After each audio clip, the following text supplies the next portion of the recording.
এদিকে লক্ষ্য করুন, এখন বাজে প্রায় 2টার মতন, একদম ভর দুপুর, প্রচণ্ড গরম বাইরে, অথচ আমার ফার্মে মুরগিগুলো দেখেন একদম স্বাভাবিকভাবে আছে।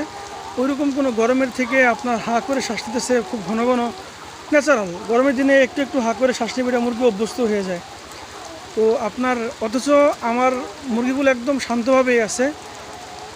অথচ আমার ফার্মের ভিতরে কিন্তু কোনো ফ্যান নাই, দেখেন একটা ফ্যানও কিন্তু আমার ফার্মের ভিতরে আমি রাখি নাই। আমি ফ্যানের পরিবর্তে যেটা রাখছি সেটা হচ্ছে, দেখাচ্ছি আমি বাইরে গিয়ে, এই যে দেখুন, আমি আমার ফার্মে হচ্ছে বাহিরে এরকম ঝর্ণা লাগাইছি চালের উপরে। যে ঝর্ণা লাগানোর কারণে আমার ঘরের চাল একেবারে ঠান্ডা হয়ে গেছে। আর আমি হচ্ছে যে এইভাবেই আমার শেডগুলো করে আসতেছি বছর কি বছর। তো ফ্যানের চাইতেও মানে অনেক গুণ উপকার হচ্ছে এই ঝর্ণা সিস্টেম করা।